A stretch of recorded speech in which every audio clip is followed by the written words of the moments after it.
Hello and welcome to this exploring session. I'm your host, Robert Crighton, and this is a look at occupation and idleness. Now, since the plague started, our normal production schedule has been somewhat frustrated. So we've been doing a lot of play read-throughs and explorations via Zoom, which has been released on YouTube. Some of these are now being lightly edited and turned into episodes for the podcast as well. And this is what we've done with Occupation and Idleness, partly because it is one of the Winchester Dialogues, which we have already looked at. We've already looked at Lucidus and Dubious, which is also available on the podcast. Because of the way we recorded this, because people have different internet connections, there are some dropouts in the recording. I've tidied up what I can. I have lightly edited some of the gaps and breakdowns between sections and removed a few stumbles and errors.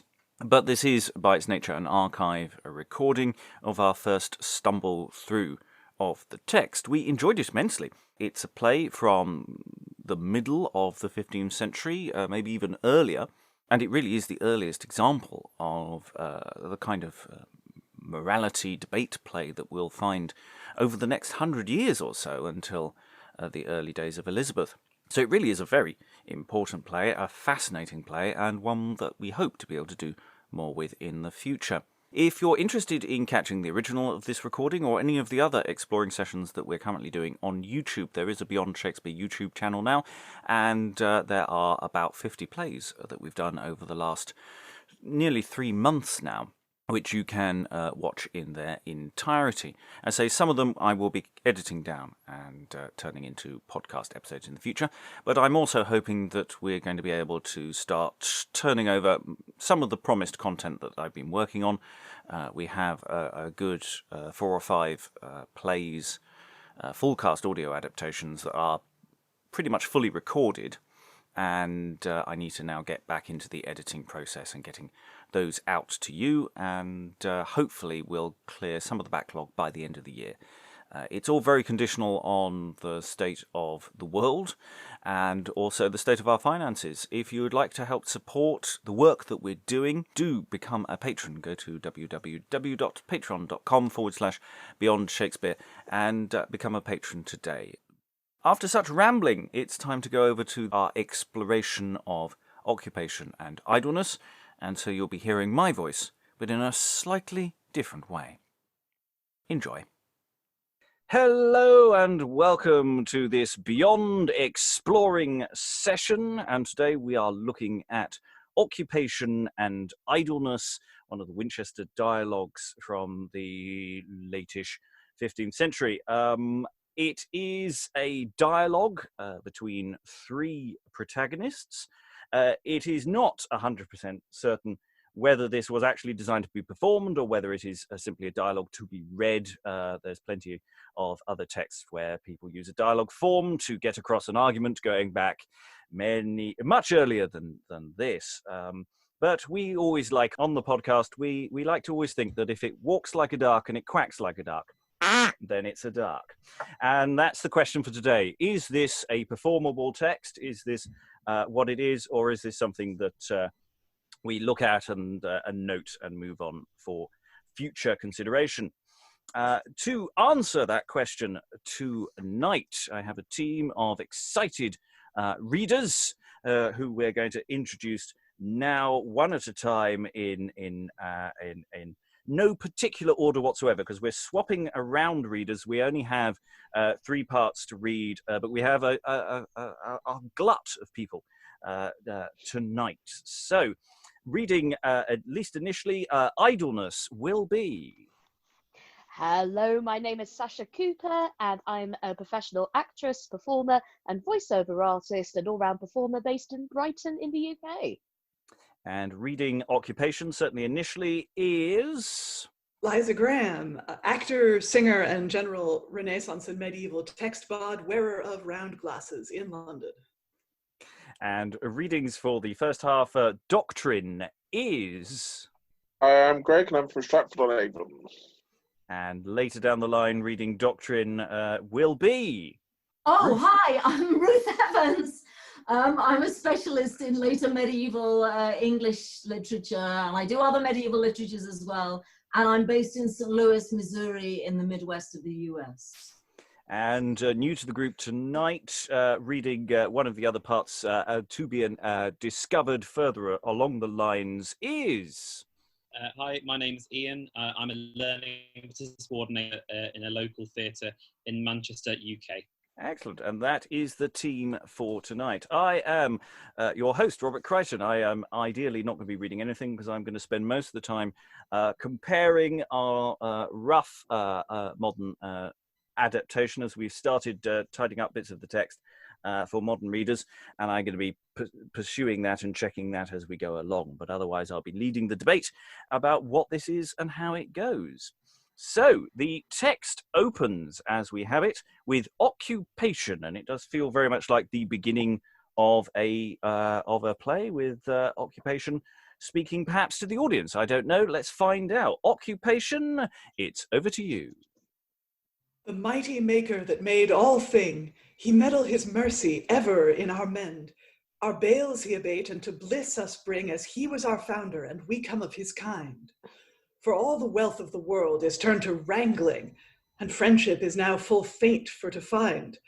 Again, equity and right the people be jangling, and full few there be that hereof have mind. The cause is this, for now reigneth treason, there that should be reason, but ye beware in season, ye labor all amiss. For we may see a great example every day of hunger and death before our eye. From the pricking of pestilence escape we nay may, from winds and weathers that cometh from the sky. Therefore, let right reign and forsake simony. Rule you by reason and labor for your meat. In true occupation, sell thou and buy. Deceive no man with subtlety in cold, nay in heat, but sow reason and truth. Let ease and favor from thee flee, and take counsel and equity. Else lose ye heaven so free. And meseemeth that were Ruth, and eke great shame. Now, if there be any here that my name would aspear, I tell ye, sovereigns all in fear, occupation, that is my name. I busy full basely in cold and in heat, winds ne weathers we may not spare. With great grievance I go my living to get. Oft weary and wet shod I suffer muchel care, to session or to sizes if that I fare, because I have a little gathered to heap. In such plea no skill I can, thus am I in care. There I stand and study as mad as any sheep. For woe, for I had liefer been at plough, to God I make a vow, thresh in a barn, reap and mow. Therefore I height occupation wheresoever I go, on ground. Here I think to abide, to rest me a little tide, in peace, both safe and sound. Ah, rest you merry, I make a vow. Why say ye not welcome now? Be God, there be many of you that I know well and fine. This worthy man, though I it say, he hath known me many a day. For he and I spent in fay are both is thrusted wine. Ah, sir, give God you tomorrow. Lo, sir, this good man will be my borrow, had I had need. Nay, good sir, laugh me not to scorn. I trow ye have your knowledge forlorn, for my simple weed. Yea, this weed will serve me well and fine. Oft thou hast be wet sith thou were mine, both at the ale and at the wine in the high street, while I have aught I will spend. When I have none, God will send. Thus every company I will amend, and gather fellowship to help. For I have good meat and drink, when I am full I will swink. Now by my troth, as I think, I am a sly clerk. Therefore I tell you express, my name is called Idleness. I keep not to arise to matins ne mass, nay to none other work. For to no labour I cast me, but ever to sloth I fast me. And if ye will attest me, ye shall find me quaint. Quaintly go I, lo, as pretty as a pie, lo. What say ye thereto? Who could make me a taint? Behold now this gracious face, how gallantly I take my trace. There is now none such in this place, should I not do thus. Lo, how jolly get I, and none fellowship let I, and but few met I, but they with me truce and gone. Hey, what is that yonder gadling that standeth yonder all stradling? I will write for all his babbling what he is anon. All hail, good man, and well found. Oh, I'm just going to pause there. That was nicely done, people. Two characters have introduced themselves to the audience. Who are they? What clues have we got? There's an interesting question about who's laughing when they talk, nay, good sir, laugh me not to scorn. Is that Occupation laughing at idleness? There was that moment there, or is that an expectation from the audience? I absolutely think idleness is singling out different people in the audience here and saying, you know, I know you, I know you, I know you, ooh, I know you. Definitely an interactive piece, this one. Yeah, we're getting clues very, very early on that this is designed to be performed, not necessarily read. It doesn't. That speech makes no sense out of context otherwise. I think when idleness refers to the clothing that he's wearing, that's another indication of it being performed. You know, for my simple weed, yet this weed will serve me well and fine. You know, and he's pointing to the clothing that he's wearing. I think it's performed. Yeah, I think we've answered that question very, very quickly. So that's that one down. We can affirm that it is indeed a duck. So what's the difference? Major differences between occupation and idleness in terms of how they address the audience, how they're dressed. You know, what clues have we got there? Well, idleness certainly doesn't see. It's not a straightforward opposition between, you know, the busy bee figure that's always hard at work carrying out Christian good works, and idleness is just like a, you know, vice figure, because idleness is picking out people in the audience and is trying to get them on side. So the audience is, you know, the audience is being enlisted there on idleness's side. I think occupation must be dressed as a farm laborer, because he talks about reaping, mowing, he talks about sheep. Right. And he flags up that he's no good at court cases. He doesn't have any clerkly skills. So he loves farm work and he doesn't like going to court. Whereas idleness explicitly says, I am a sly clerk. You know, I have an education. I like sitting around in Zoom meetings. I don't want to go outside. No, he's basically this flamboyant, lazy character, or she, however you care to cast gender, it. however. Yeah.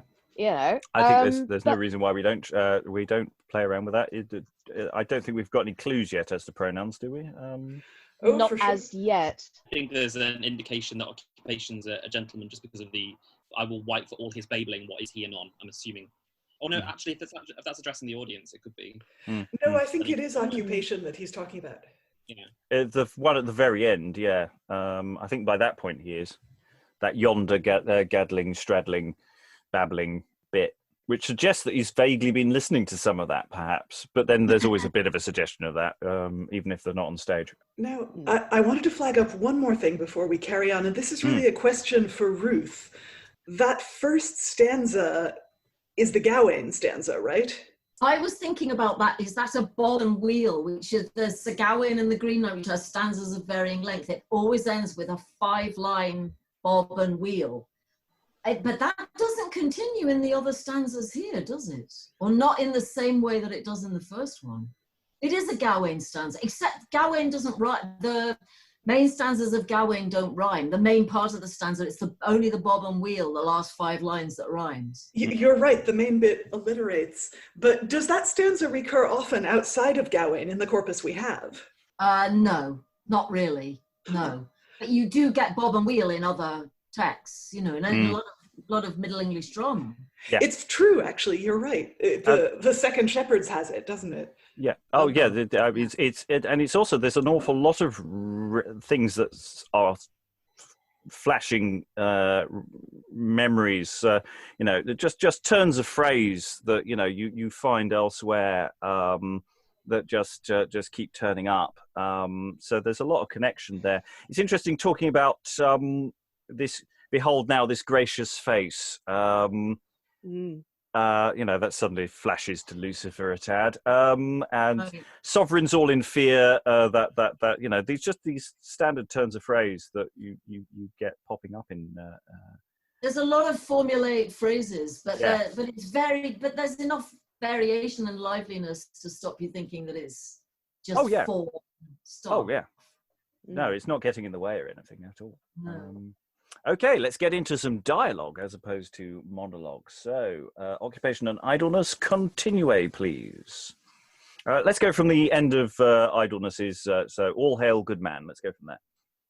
Oh, hail, good man, and well found. Ah, welcome, young man, on this ground. Why, sire, tell me this stound. Know ye not me? Of thee, son, what is thy name? Lo, now ariseth game. I am like to take blame, but I the better where be. I must change my name, Iwiz, and tell him busyness my name is. Yea, for God, thus it is. This is a pretty while. And when I am with him at fess, I will take mine own ease. To sleep enough he shall not cheese. I think to him beguile.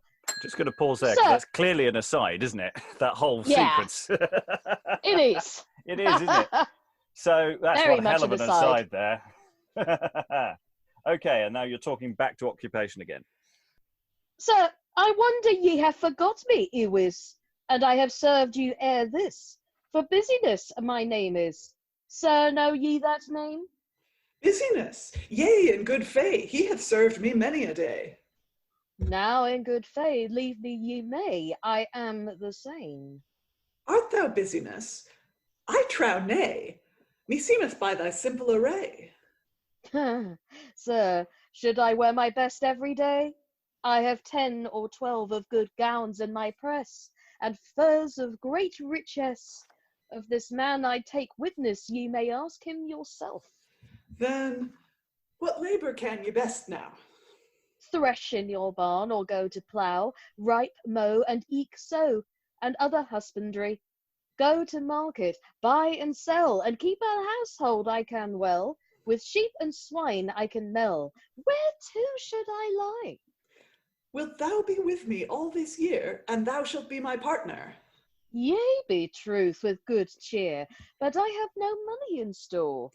Give me thy truth in this stound, and have here £10. And thou govern it well on this ground, and thou had need, come fetch more. Oh, yes, heartily, sir, have ye no doubt. Now have I need to look about, both within and without, that nothing be amiss. I have here in this purse £10 of gold. It is no worse. To the cooks will I me truce anon, so have I bliss. It. Good sir, tell me insane, what shall I clape your name? Sir, I say by Saint James, my name is Occupation. Ah, Occupation, be my fay, is a good name and a worthy to be commended honestly in field and eke in town. But sir, go ye home or over the sea, your household and your main, and then in haste come hider and see. Tarry not too long. Farewell then in God's name. Now in faith he were to blame that would do thee any wrong. Walk on. God let thee never the foul artful mad to trust me. But this gold shalt thou never see, so God me amend. For in Broad Street, Sanfail, it shall be spent in good vitail. Of wine and ale I will not fail. Thither now I am bent. For and I would beset this gold here on sheep or lamb, they be dear, and also a bad gear soon would hem stroy. If I beset it in cow or veal, paraventure some thief might hem steal. Nay, nay, therewith will I not deal, such merchandise I defy. If I would build any house, then might come some fire and it brenn, that maketh many a way to ren and take the town's end. Nay, nay, I will not so in fay, but to the tavern I will go my way, and to the Coke's Permafay, thither will I wend. But, and occupation come by the way, ask me, sir, I thee pray, for we two have loved many a day, these years 4 or 5, till this be spent every dell, full happy, full hell.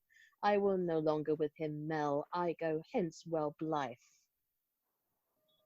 The roy reverent that on the road was rent, he save you, my sovereign, seemly in sea, that was blindfold and buffeted and his blood spent, from the threatening of thraldom to make us all free, and the brenning blossom that bright is of blee, with her features so fortunate, void us of our foe.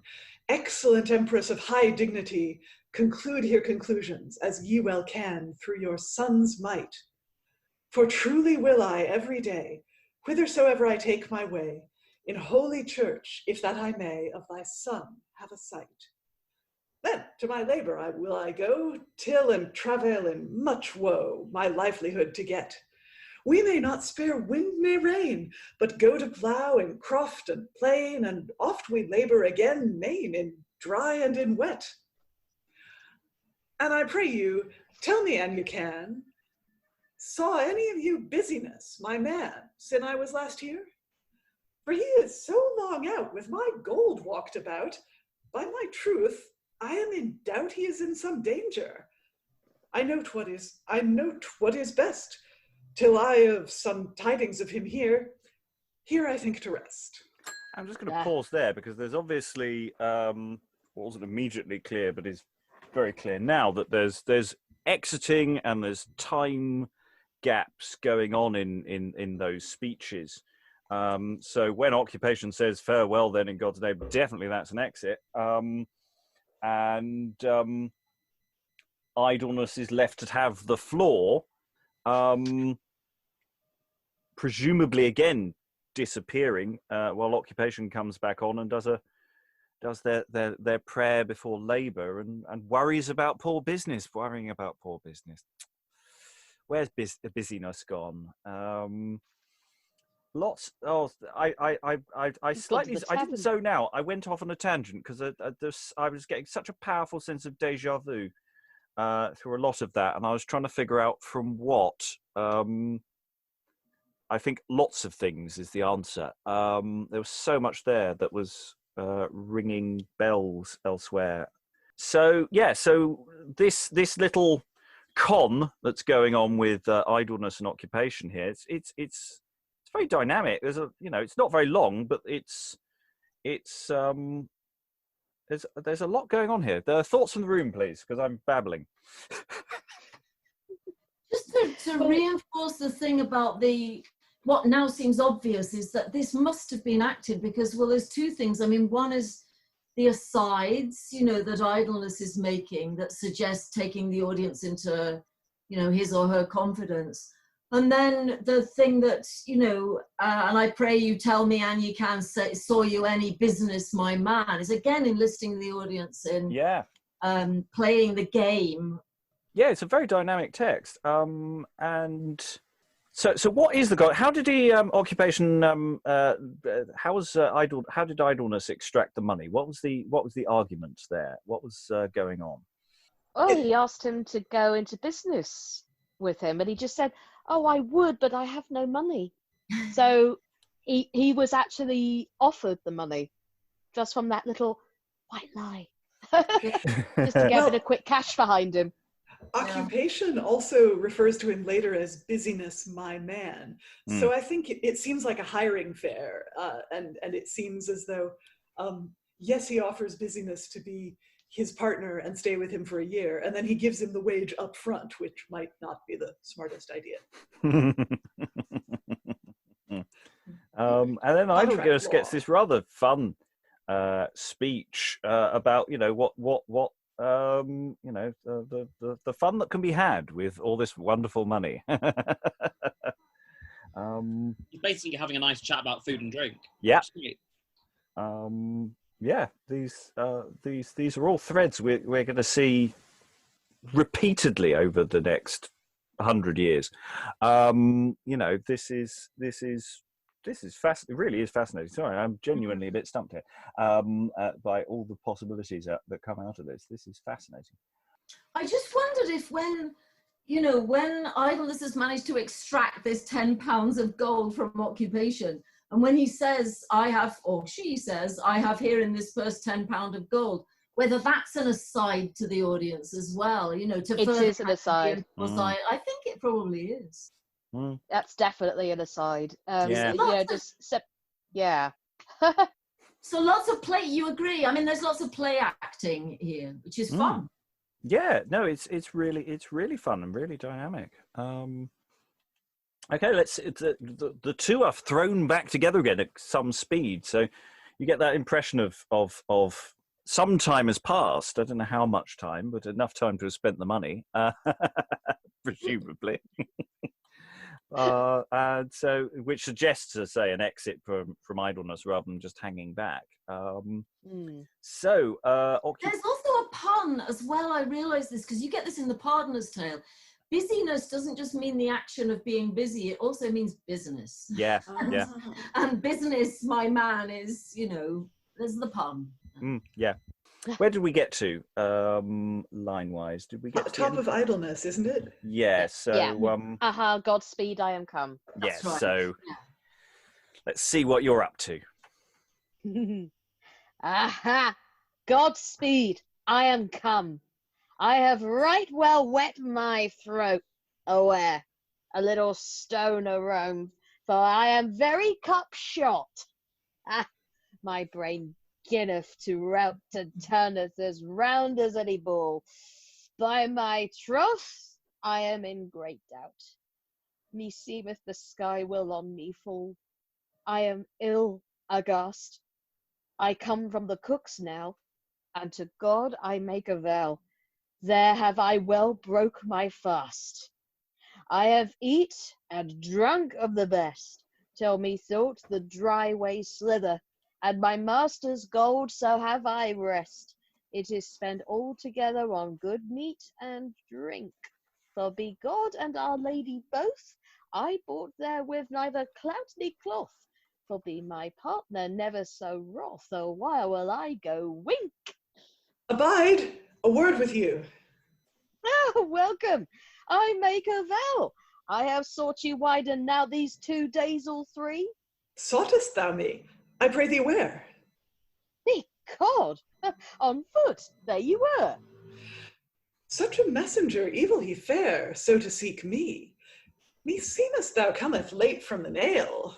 Ah, be God, that is a true tale. There have I welfare. Now by God I stand in doubt that thou hast spent my money out. Then am I in great care. Sir, that money is a go. That there they had be such too. Therefore mine heart is sore.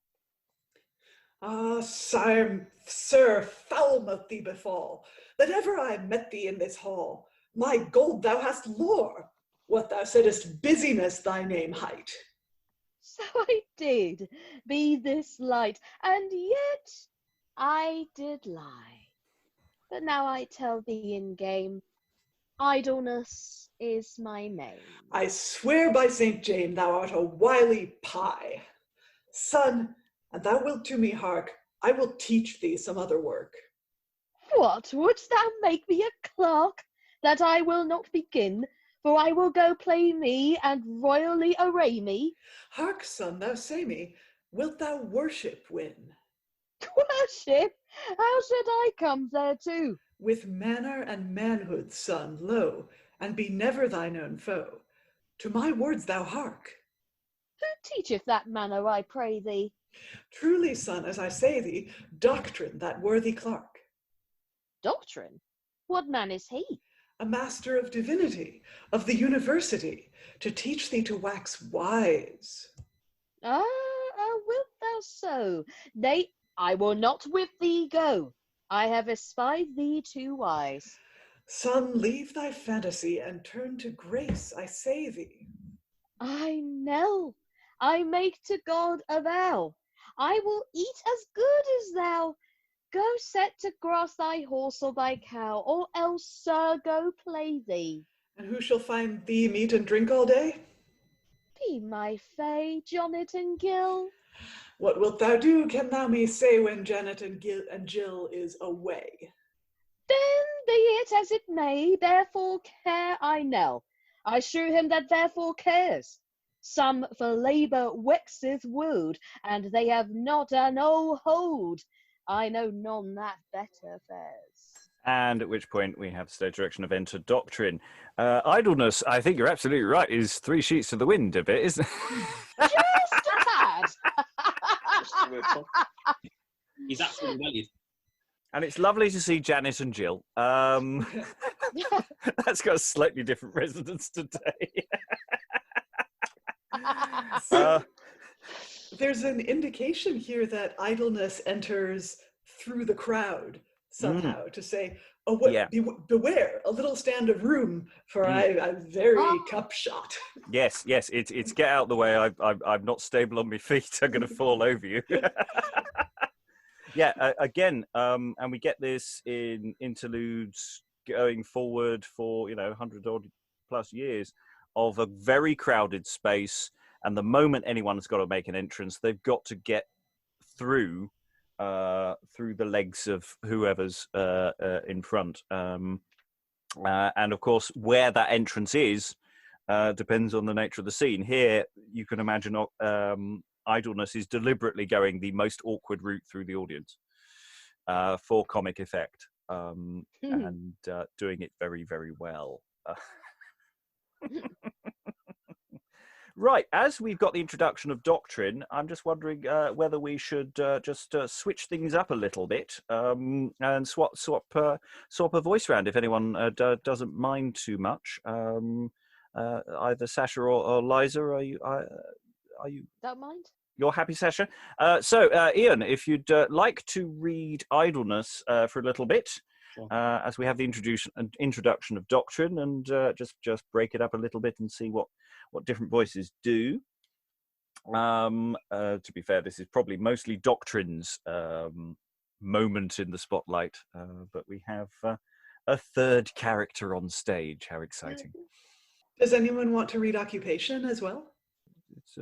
I mean, if Ruth would like to step in early, would you like to be Occupation?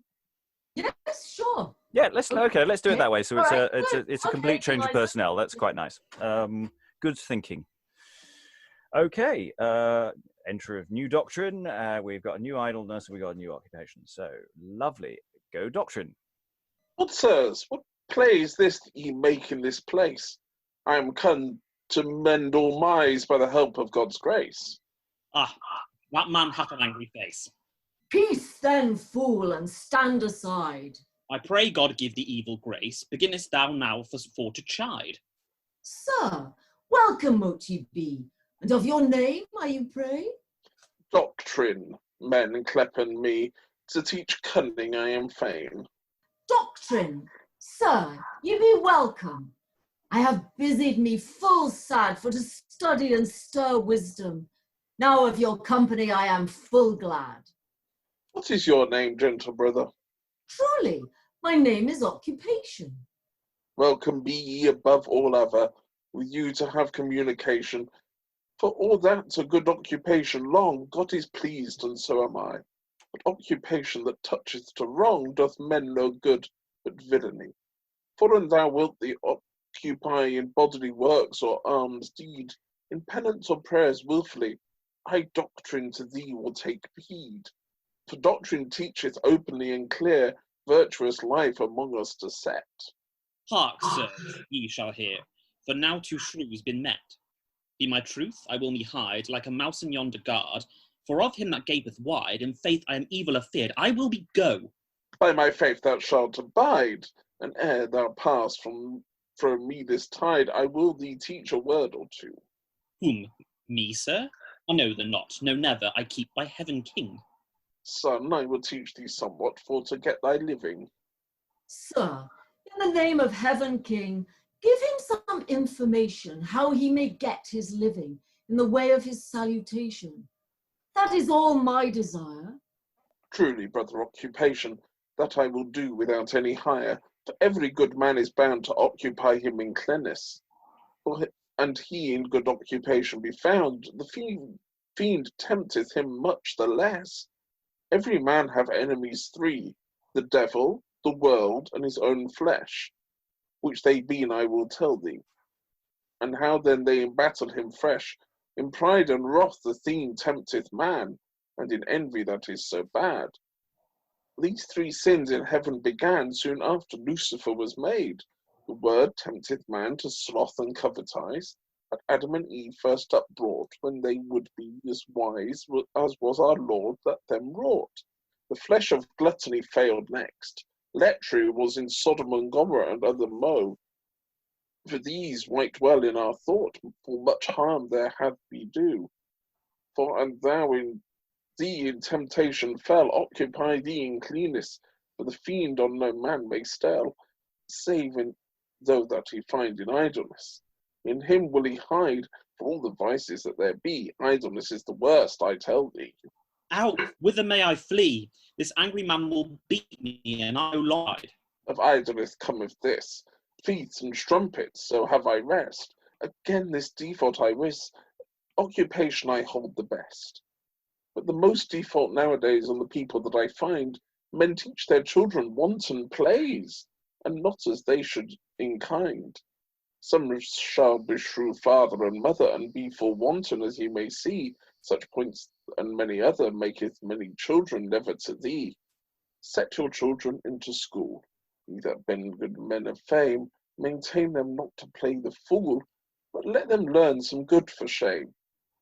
For he that have neither land nor rent, coin nor cattle him to find of large expense, but be repent, soon shall be begged to be kind, that were reprieve. For why in thy good be law, and wilt not labour for him no more, but in idleness set him sore, then must be wex of feet. I lie not express. Beware, draw you to good, and labour for your life's food, and pray to him that died on rude, and beware of idleness. Idleness not far, thinketh me, and so I told one right now. Idleness, where is he? Yonder, sir, as you may see, and scorneth both me and you. Idleness, come near and learn of me some courtesy. I shrew me, and I come there while thou art so angry. Thou shalt come hither, more grind thine head, and learn some good in thy youth. Thou would be like to beg thy bread, but thou draw thee from sloth. I say, boy, arise. I pray thee, sir, go thy way, me list not with thee to play. I will thee teach in good faith, now for to vex wise. Therefore, boy, I say stand still, and some virtue that thou lear. Go forth and do me none ill. I would ye were in that ditch both in fair.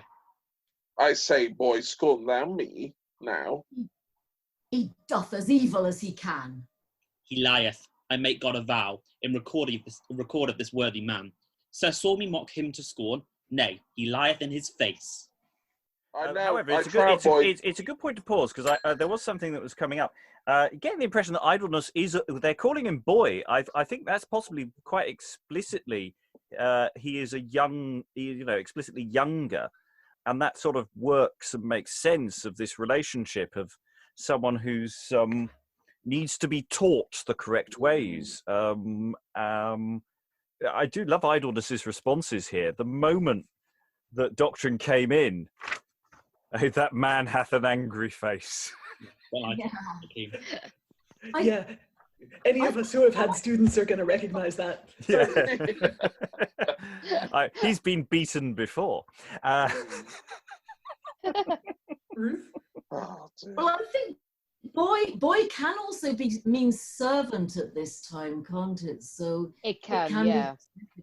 But a clerk would be young. I mean, Hmm. Idleness has described himself as a clerk, and that would be, that could be someone very young. Yeah. Maybe it was written for a school and they're all boys. It started to feel that way, I have to say. There's a certain morality tale that's sort of creeping in. Oh yeah. Here. Creeping in. You mean doctrines whacking great speeches? I've found following everybody else's speeches quite easy, but doctrines to me are almost unassailable mass. They're very hard to read. I mean, they're a series of, they're just a series of rules, isn't it? Set your children unto school. Don't let them play the fool. It's going through all the things, isn't it? Reminds me of the Book of Proverbs in some ways. Well, we've had explicit proverb work in other texts that we've touched on. Kind of reminds me a lot of Piers Plowman, a kind of animated Piers Plowman, where you've got all these allegorical personifications coming to life and telling people what to do. And I was thinking about Hawkin Activa Vita. Oh yes, yeah. And his foul habit. That's right. Yes. It's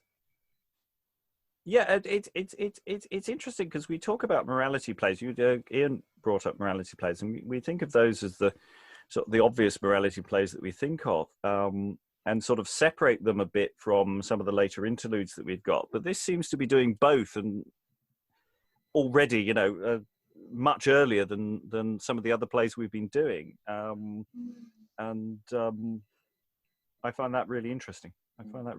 It's doing games with the same games that texts are doing 100 years in the future, and with very little difference, actually, apart from language shift and general verse style. The actual games that are happening on stage, the dramaturgy here is not different. Fewer characters, but it's just so familiar.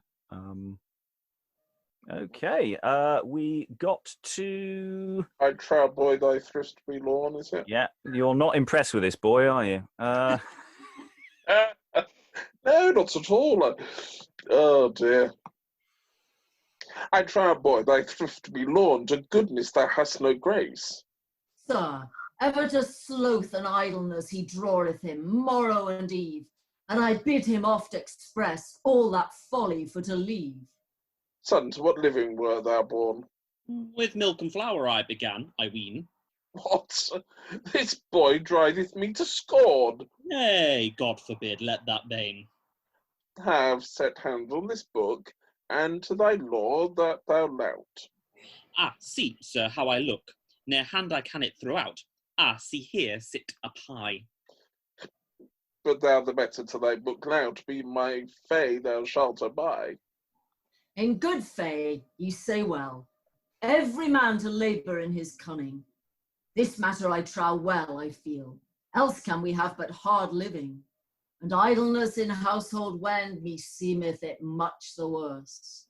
Ye be ever my back friend, therefore have ye God's curse. Son, have this book in thy hand, and learn in the name of God, as I do thee to understand, thou shalt be chastised with a rod, both even and morrow. Ah, sir, he that thee hither brought, I pray God give him sorrow. Theon, cross Christ me speed, and in thy mind that it keep.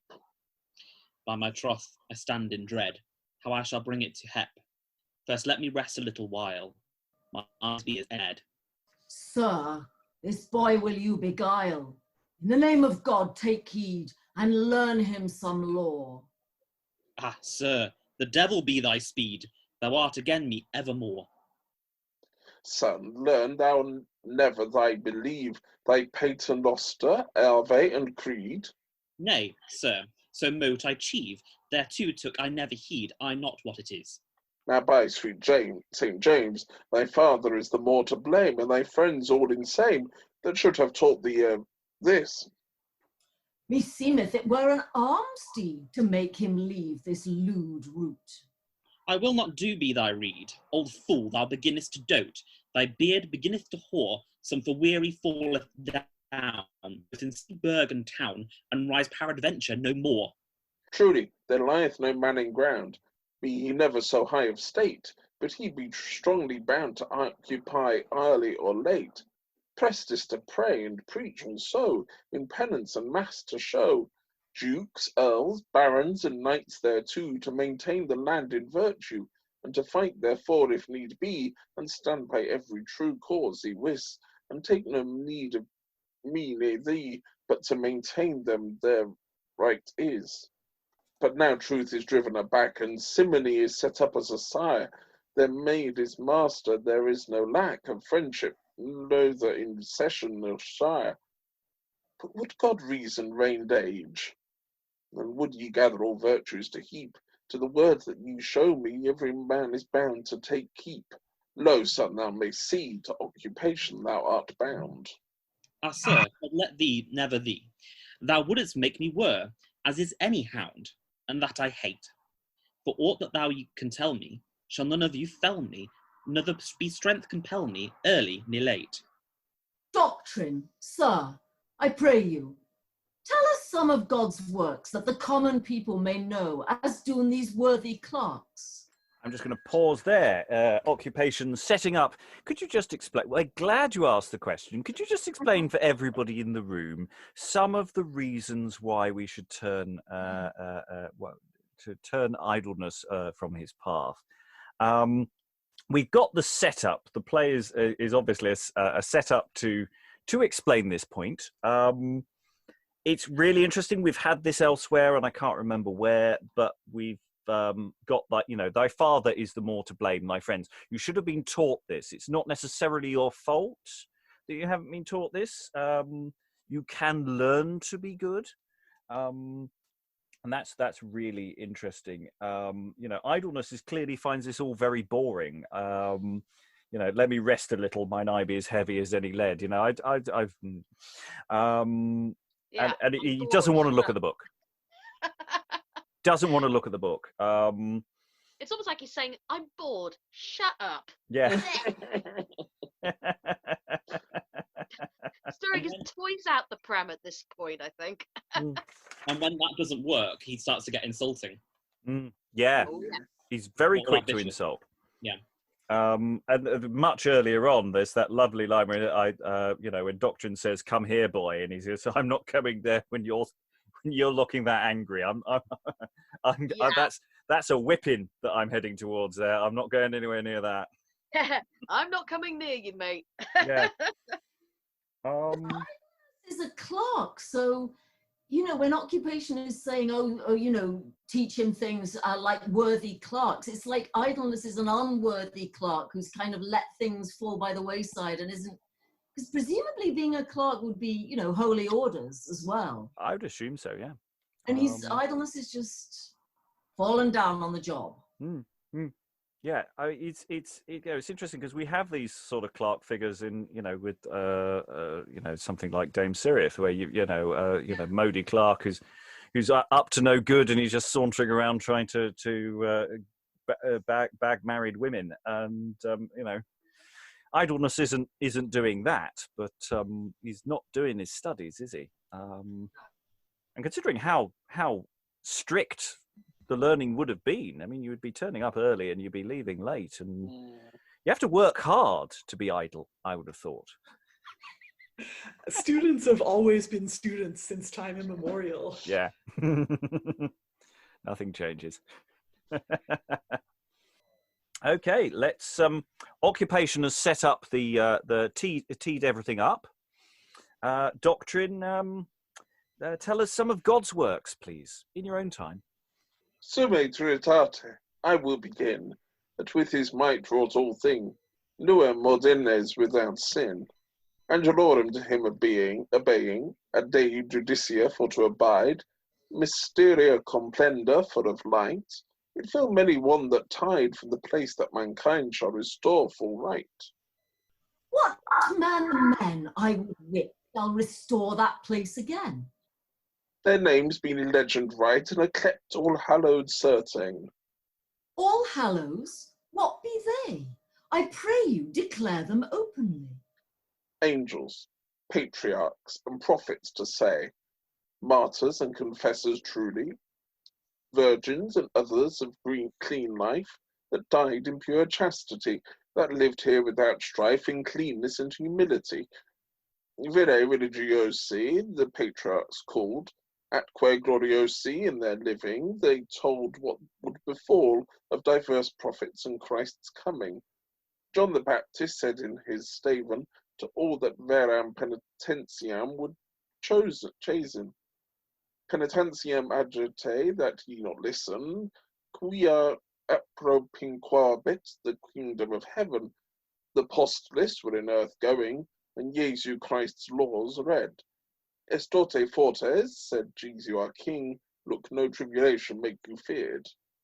I pray you, tell me in this place how apostles suffered tribulation.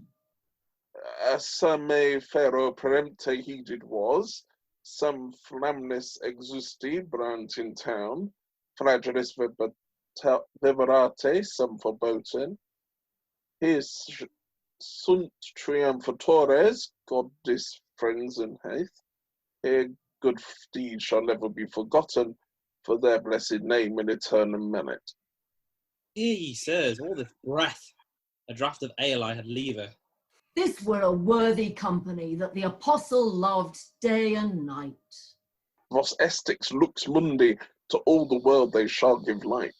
The martyrs had a glorious life, that for God's love would die so.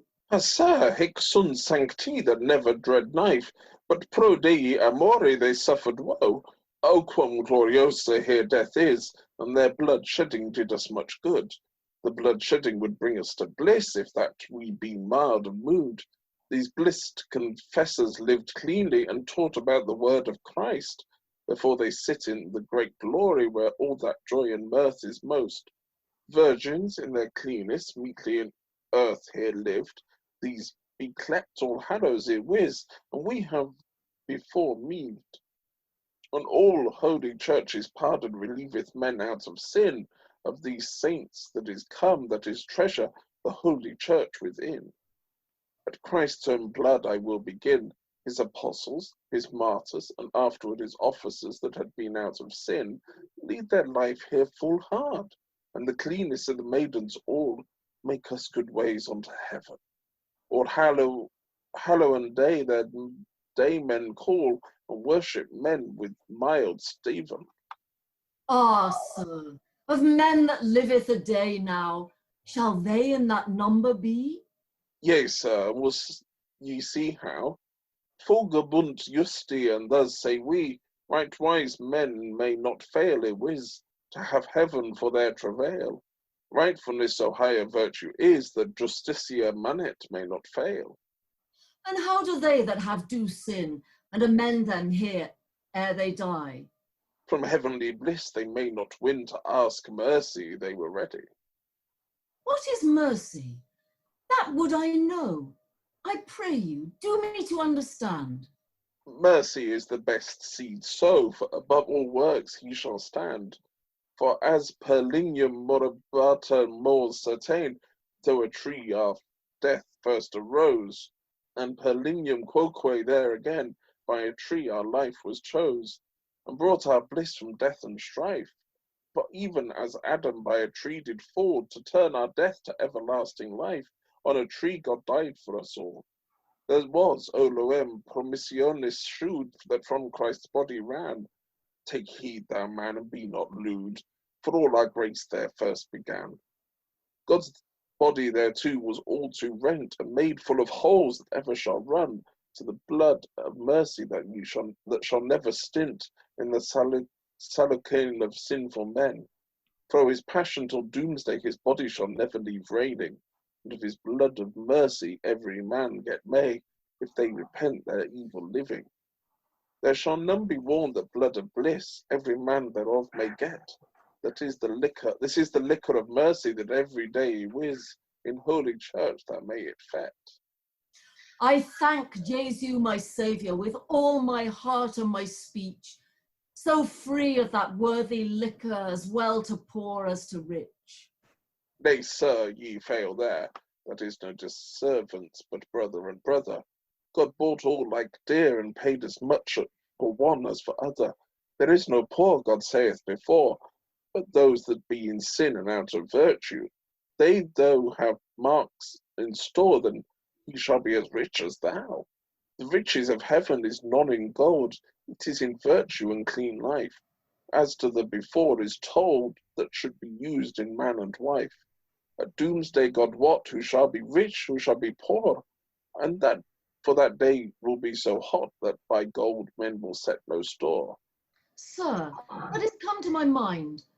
Why clape ye that the great day?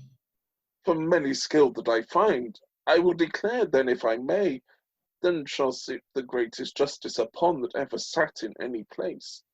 All other justices before him shall stand, on all the lords that ever was. So many at once as we there shall see, never at once in one place come, for all that were and ever shall be, in heaven, earth, and hell cometh to doom. That day will be the greatest weeping that ever was, say, in any place before. Many thousands their hands shall wring, and curse the time that they were bore. Therefore the great day cleap high, for those that shall be damned in that rout, shall weep more water with hear ye that than is in all the world round about.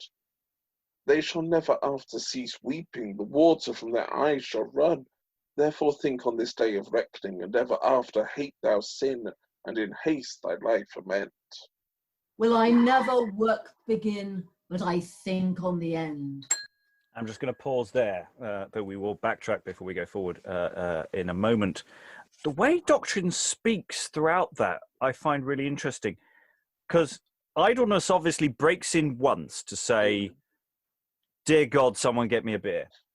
And I think it's because Doctrine is deliberately a bit boring and obscure at the beginning of the speech.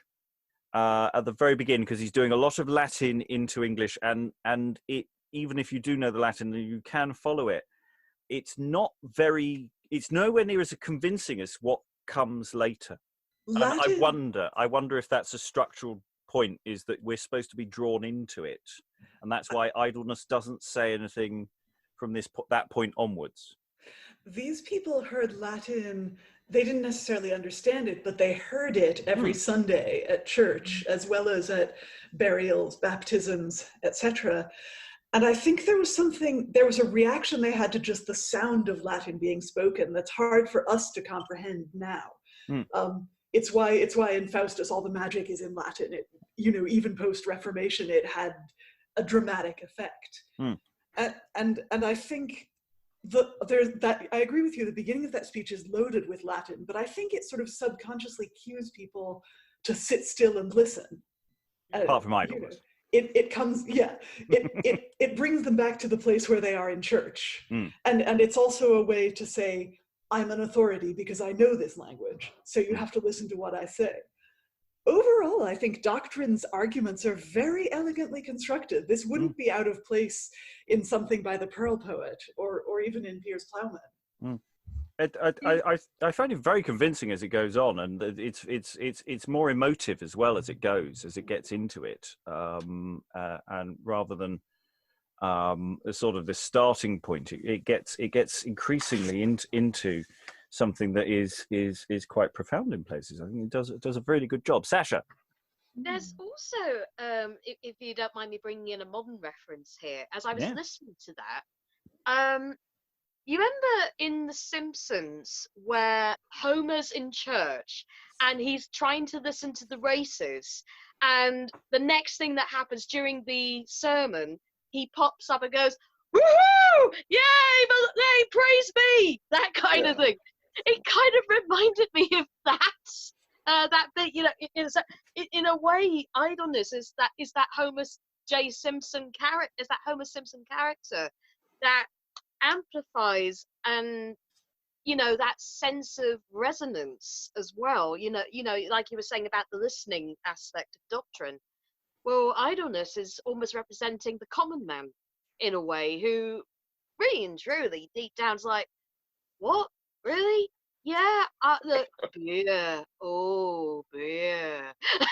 That kind of, just to kind of highlight the whole thing. It just reminded me of that little snippet in The Simpsons. I find Just what to pick up on what Liza was saying about it being like the Pearl Poet or like Piers Plowman, that where doctrine talks about the, you know, through a tree our death first arose, by a tree our life was chose. That's pure Piers Plowman. That's definitely feels like that, and it's quite alliterative as well. Well, the thing is also that occupation is there to prompt and ask questions and to get things wrong as well and be corrected. So you can be a good person, as it were, and also still get correction. And I think that's actually quite nicely structured. But it's the fact that it is that idleness drifts out of this. You know, this is in theory for idleness's sake. But we don't know where, and I don't want to say too much on that front until we go into what follows, because I think that will answer what possible questions I might be about to ask. But no, I think once doctrine gets into it, I think it works. It's actually very effective. By its nature, doctrine is long and will be a long speech, and there's no getting around that. That's always going to be what doctrine does. Well done, doctrine, by the way. Some of that was tricksy. Yes. Additional thoughts before we go into the home straight, and we really are into the home straight. It's not a long one today. Does anyone want to swap round? Anyone want to pick up the cudgels again? So Sascha is idleness again. Ruth is. If you go for doctrine, and shall I step back in as occupation? Or? Yeah, let's try it that way. Let's try it that way. Let's see how that goes. Okay, let's go back a couple of lines. Occupation. You've just heard doctrine's wonderful oration there. Will I never work begin? Go from there, I think. Will I never work begin, but I think on the end. Oh, by my troth, normal will I, for I have no will to be a clerk. Of my book I am weary. I was not wont to know such work. This book is not worth a rush. 10 such are not worth a bean. Be my fay, I will him wish and make him fair and clean. Good, give me a little water, that I may wash my book. For though my master chide and chatter, and their occupation hereof smatter, I will no more hereon look. What, son, what play is this? By God, it is never the worse. I will tell thy master, Ewis. Therefore have thou God's curse. Doctrine, sir, take heed how your clerk shent his book. Ah, sir, the devil be thy speed, who bade thee hither look. Ah, lewd losel, what shapes be in these? Thou takest thee to fantasies. Fast sit down, thou shalt not choose. Ah, sire, here be many butterflies, both white and brown. For cock's blood, take thee thine hood, and I will smite them down. Ah, thou dost well and fine. I will thee tame by Saint Austin, be thou never so wild. Occupation, lay hand on him, have do, and myself will help thereto. Come forth, my fair child. Ah, come no near, I charge thee now. For an thou do, I make a vow. I will strike thee to the heart, would God my dagger were ground. Set hand on him anon this stand, let him not start. Come forth thou shalt, maugre thy teeth. Out upon the strong thief, wilt thou me spill? Have here 1, 2, and 3. Idleness, now think on me, and hold thy tongue still. And I live, I will be a wreck. Some of your heads I will break, for ye have made me wrath. How sayest thou? That let me see. Nay, for God it is he. In record of all this company, he did beshrew you both. Fie on thee, harlot, with thy glossing. Thou shalt have more by heaven, king, to teach thee wax true. Mercy, master, I cry mercy. Forgive me this, and readly our law will I shew. In good faith thou shalt have more, but thou leave thy idleness, and but thou study and labour also in all the works of cleanness.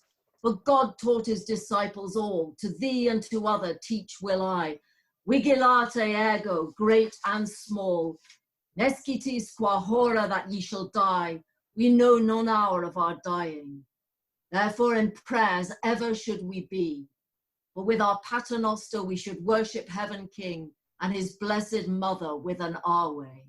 I say now mercy with heart and speech, forever to you will I obedient be, and I will do as ye me teach in all the works of honesty. Pater noster, I will begin. Lo, how little mastery it is to bring in a child in youth. Friends, take heed to this, and ever draw ye from sloth. And thus, had he had no teaching, he would have cursed his friends all. And now he may in time coming be a good man, and so he shall. Art thou sorry for thy miss, the which to thee I will rehearse? Ay, sir, that I am ywis. Therefore I cry God and you mercy. The 10 commandments thou break evermore, thy 5 wits thou kept them ill. Truly that I repent sore. I will amend with all my will. The deeds of mercy dost thou not fulfill, to poor, sick, prisoners also. I will amend it with good will, and I may have life thereto. Now thou forsakest thine idleness, and hereafter wilt dread shame. Here I cast on thee a cloth of cleanness, and cleanness shall be thy name. Worthy master, I thank thee, and you, Occupation, also, of this man that is so free, and to you will I ever draw to. Now I'm glad with all my heart that ever I met with thee in this place. So fair art thou now convert, from folly and fantasy turned to grace, with so mild Stephen. Master, I pray you for charity, that ye would tell me what power hath our Lady in heaven. Above all the women that ever were, God chose Mary unto this. In her body him to bear, et paralegit eum Deus. Sicut lilium among thorns growing, sic amica mea inter filias. So is his mother most shining, passing all the women that ever was. Witness at her assumption, when the angel said, Que is ista, que descendit fro deserta down?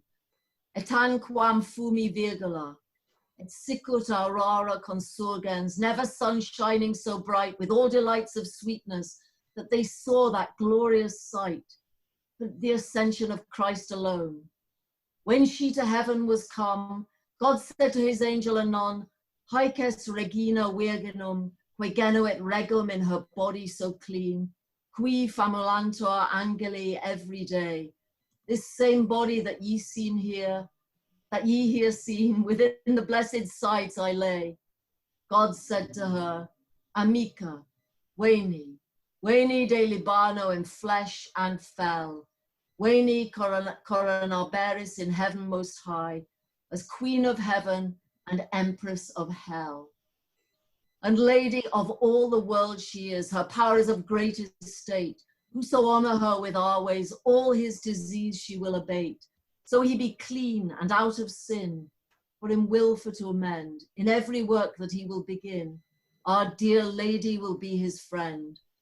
And but he stand in that degree, I would not give for his prayers a pear. I thank my Lord in Trinity, that ever I met with you here. Thank we him of might most, Father and Son in Trinity, abater of the fiend's boast. Wholly my heart I yield to thee.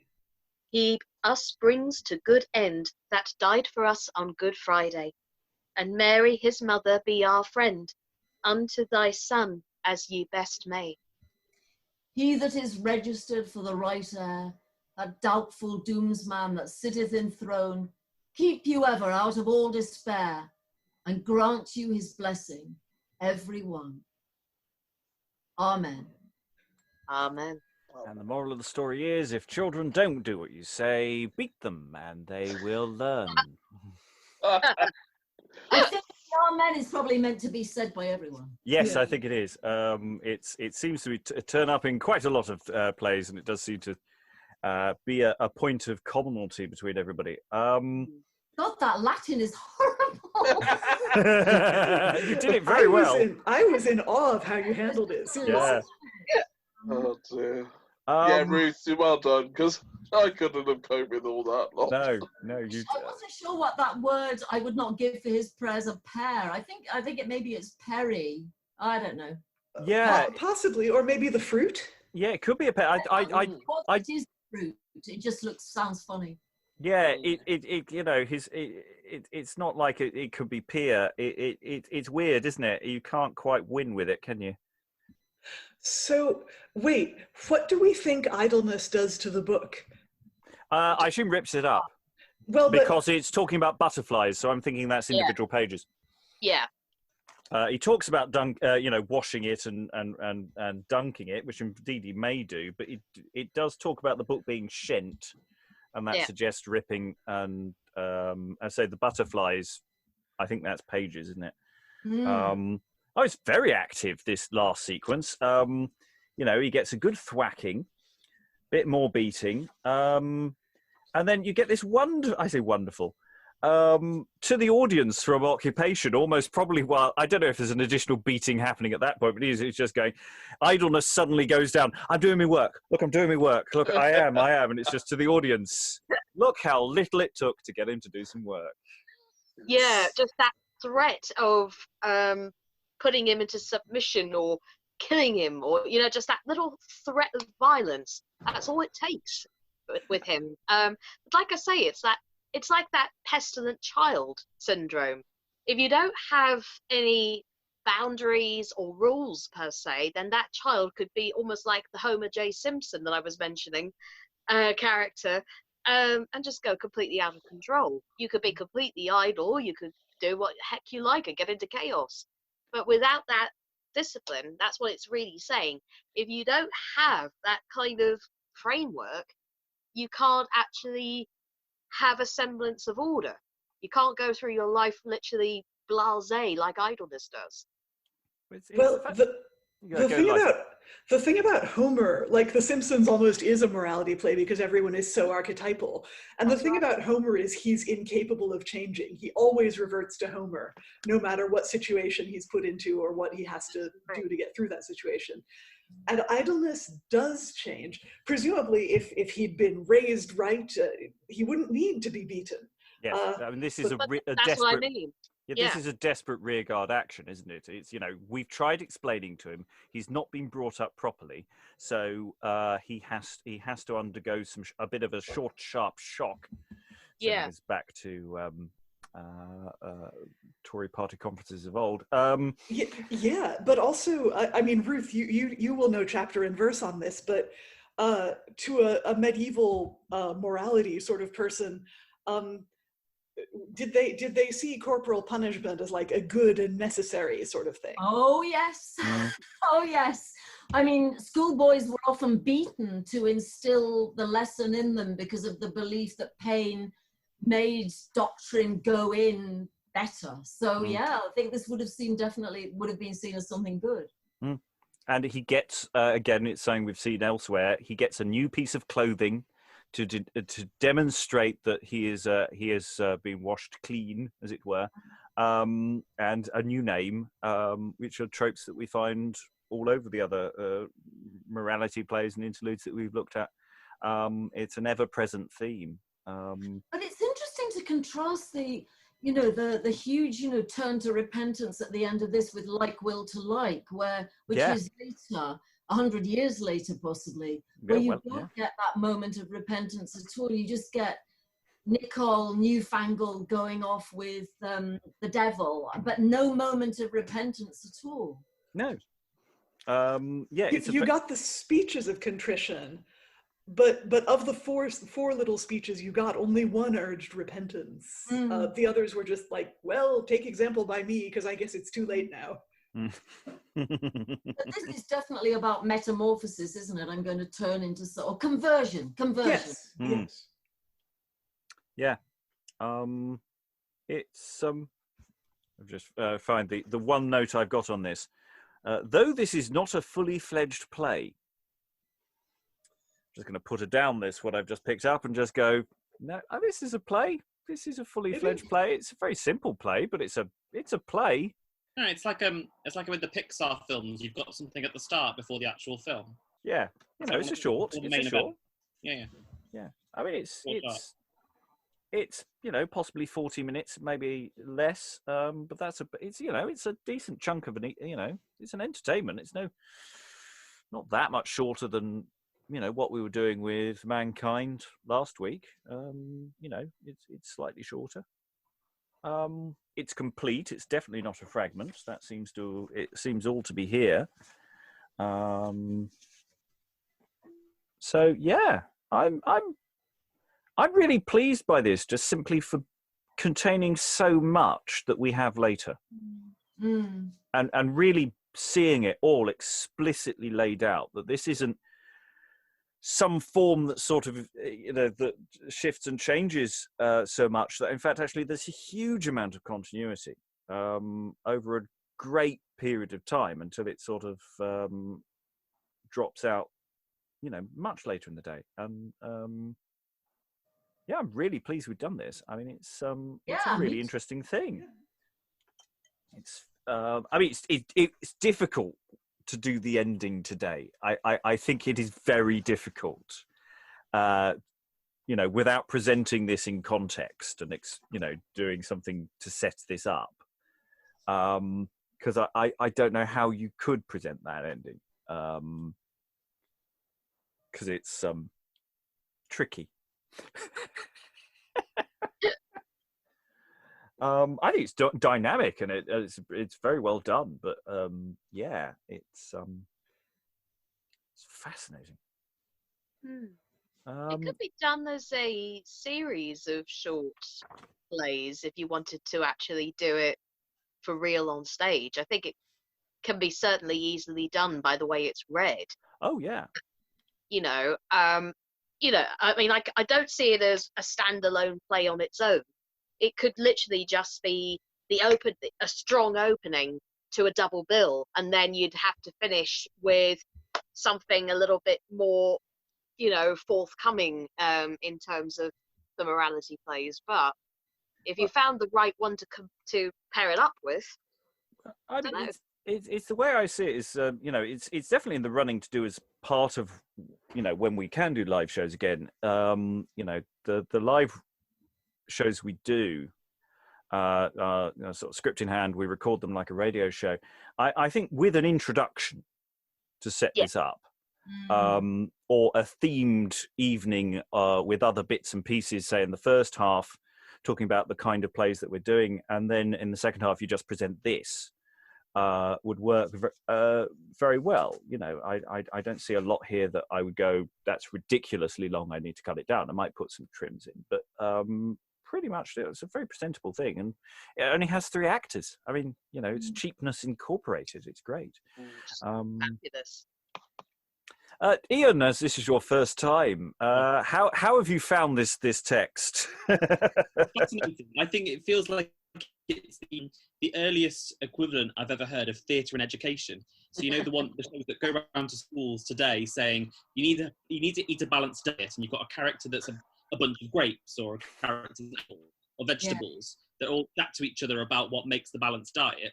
Here you've got the equivalent of that being religion, doctrine, occupation, work, and religion together to face off against meat and beer. 2 terrible things. So I thought it was a fascinating read along. It feel that kind of vibe, especially towards the end, is cleanness. Then he brings us to good end and died for us on Friday. It's like he's saying that to the audience, sort of like in a child. He died for us on Good Friday.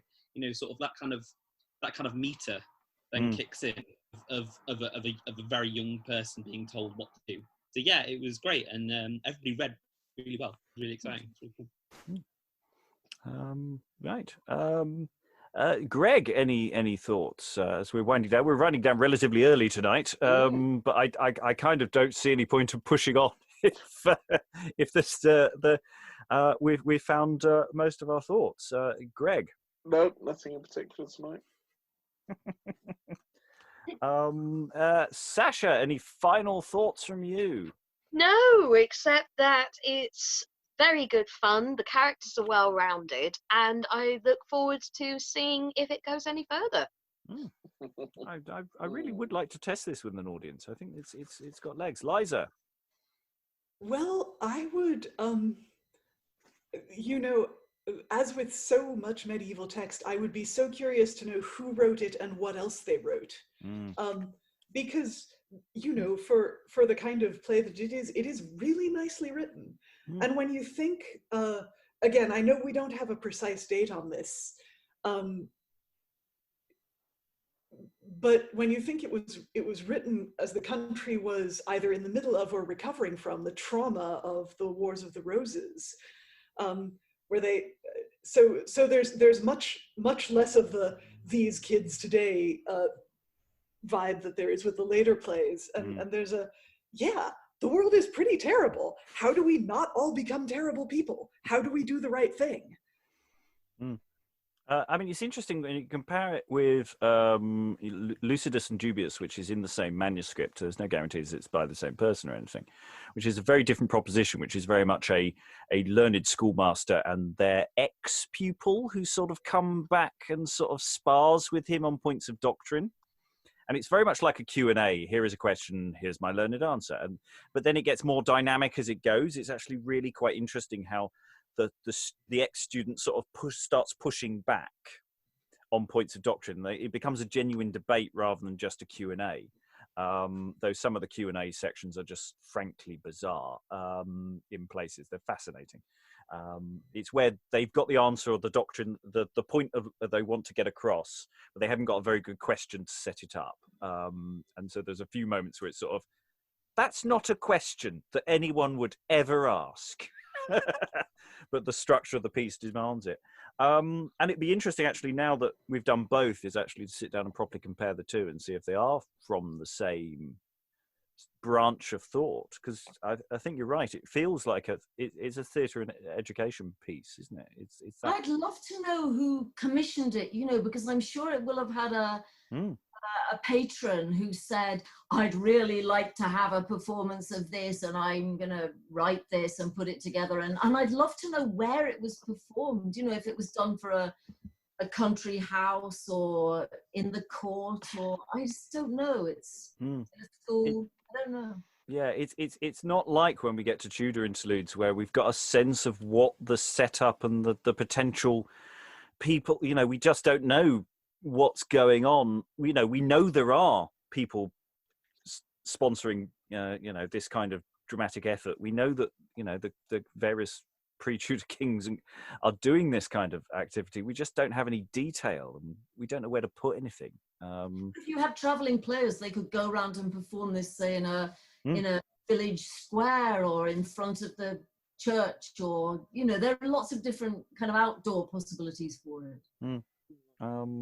Yeah, it's just it is frustrating. We just don't have the data on these things. And it sort of goes in that box with the other sort of outliers of medieval drama, which are not mystery plays or not, you know, clear morality plays that seem to fit within something else. And this text is one of those outliers that I'm really, really glad we've looked at. Right. Well, thank you very much, everyone. We're going to go into housekeeping in just a moment, but I'd just like to thank all my readers for this session, and say this will be out online. If you'd like to have a look at Lucidus and Dubius, we did a read through of that, and that's on the podcast, so you can listen to that at your leisure if you so wish. Otherwise, an awful lot of other interludes that do very similar things to this are available. I'm not even going to attempt to list them now. Thank you very much, everyone, and goodbye. Bye. Bye.